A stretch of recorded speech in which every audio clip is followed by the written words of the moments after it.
নমস্কাৰ মোৰ আন এটি নতুন ভিডিঅ'লৈ সকলোকে পুনৰবাৰ স্বাগতম জনালোঁ। মই আজি আকৌ এটা নতুন ৰেচিপি এটা লৈ আহিছোঁ, গাহৰি মাংস আৰু কলডিলৰ ৰেচিপি এটা। খাবলৈ বহুত টেষ্টি হৈছিলে। তেন্তে আহক ভিডিঅ'টোৰ মাজলৈ যাওঁ। মই আজি ৰেচিপিটো বনাবলৈ কি লৈছোঁ আহক দেখুৱাই দিওঁ আপোনালোকক। এয়া মাংস, গাহৰি মাংস, এয়া গুটি আলু, মানে লোকেল গুটি আলুৱে হয়, চাইজটো অকণমান ডাঙৰ।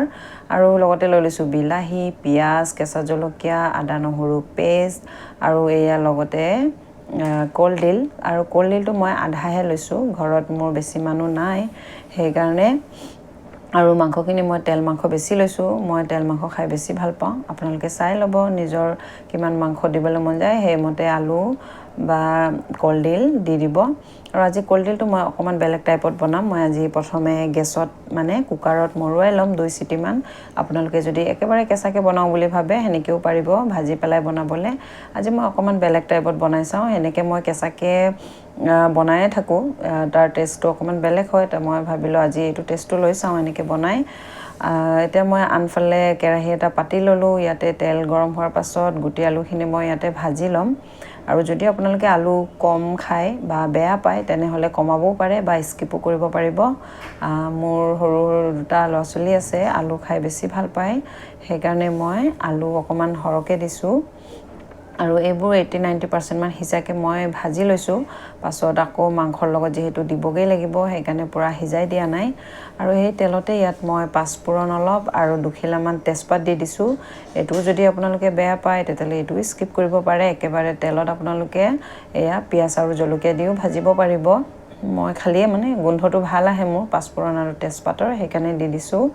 আৰু এতিয়া মই লৰাই ভাজি ল'ম অলপ সময়, যেতিয়ালৈকে মানে পিঁয়াজটো অকণমান কালাৰটো চেঞ্জ হৈ নাযায়। আৰু ইয়াতে মই এতিয়া পিঁয়াজটো মোৰ ভজা হৈ গৈছে, ইয়াত মই এতিয়া আদা নহৰু পেষ্টখিনি দি দিছোঁ। আদা নহৰু পেষ্টখিনিকো মই যেতিয়ালৈকে কেঁচা গোন্ধ নাযায় তেতিয়ালৈকে মই অকণমান সময় ভাজি ল'ম। আৰু ইয়াত ভাজা হৈ গৈছে মোৰ আদা নহৰু পেষ্টটো। এতিয়া ইয়াতে মই ৰেড চিলি পাউডাৰ অকণমান আৰু এয়া ধনিয়া আৰু জিৰা পাউডাৰ মই লগতে ঘৰতে মানে মছলা ৰেডি কৰি থৈ দিওঁ, সেনেকৈ লগতে মিক্স কৰি থোৱা আছে, সেইটো এচামুচ দি দিলোঁ। আপোনালোকে যদি মছলা কম খায় তেনেহ'লে কমকৈ দিব পাৰিব। গাহৰি মাংসত বেছি মছলা নিদিলেও এনেই খাই ভাল লাগে বাৰু। আৰু লগতে ইয়াত মই এতিয়া বিলাহীখিনি দি দিছোঁ।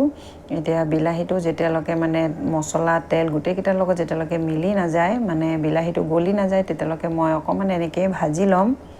আৰু এয়া চাওক মোৰ তেল বিলাহী মছলা ইমান ধুনীয়াকৈ গোটেই ৰঙচুৱা হোৱাকৈ মিলি গ'ল। এতিয়া এইটো সময়তে ইয়াত মই এতিয়া মাংসখিনি দি দিম। মাংসখিনিকো মই মই চাইছোঁ নহয়, তেল মাংস মই বেছি লৈছোঁ। মোক তেল মাংস বেছি ভাল লাগে গাহৰি মাংসত। আৰু ৰঙা মাংসটো আমি যিকোনো ব্ৰইলাৰত হওক লোকেলত হওক খায়ে থাকোঁ। গাহৰি মাংস বুলি ক'লে তেল মাংসটোৱে বেছি ভাল লাগে মোৰ। এতিয়া মই গাহৰি মাংসখিনিকো যেতিয়ালৈকে অকণমান মানে ৰঙচুৱা হৈ নাযায় তেতিয়ালৈকে ভাজি থাকিম। আৰু ভাজা হৈ যোৱাৰ পাছত ইয়াত মই নিমখ দি দিছোঁ, কিয়নো মই প্ৰথমত নিমখ দিয়া নাছিলোঁ।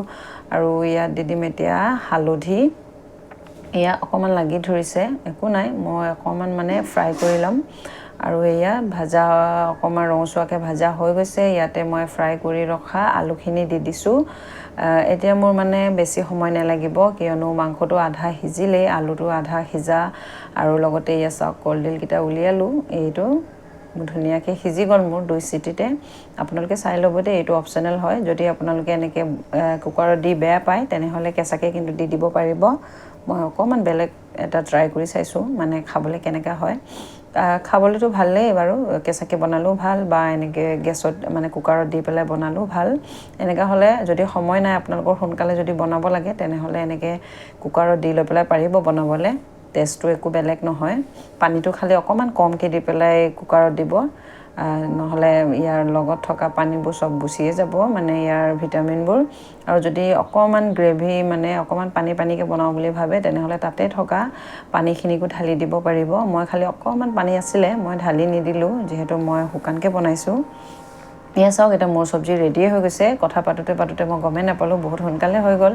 ইয়াত এতিয়া মই ধনিয়া পাত দি দিলোঁ। ধনিয়া পাত দিয়াৰ পাছত এতিয়া আৰু 1 মিনিটমানৰ কাৰণে অকণমান থৈ দিম। তাৰপৰা মোৰ চব্জি মানে গাহৰি মাংস আৰু কলডিলৰ ভাজি ৰেডি আপোনালোকে এনেকৈ বনাই খাই চাব দেই বহুত ভাল হয় খাবলৈ আৰু কলডিলটো আমাৰ স্বাস্থ্যৰ কাৰণেও বহুত ভাল এয়া চাওক আপোনালোকক উলিয়াই দেখাই দিছোঁ ভিডিঅ'টো যদি ভাল পালে তেনেহ'লে ভিডিঅ'টো লাইক কৰিব শ্বেয়াৰ কৰিব আৰু চেনেলটো ছাবস্ক্ৰাইব কৰি দিব নতুন এটি ভিডিঅ'ত পুনৰবাৰ আকৌ লগ পাম আজিলৈ আহোঁ বাই বাই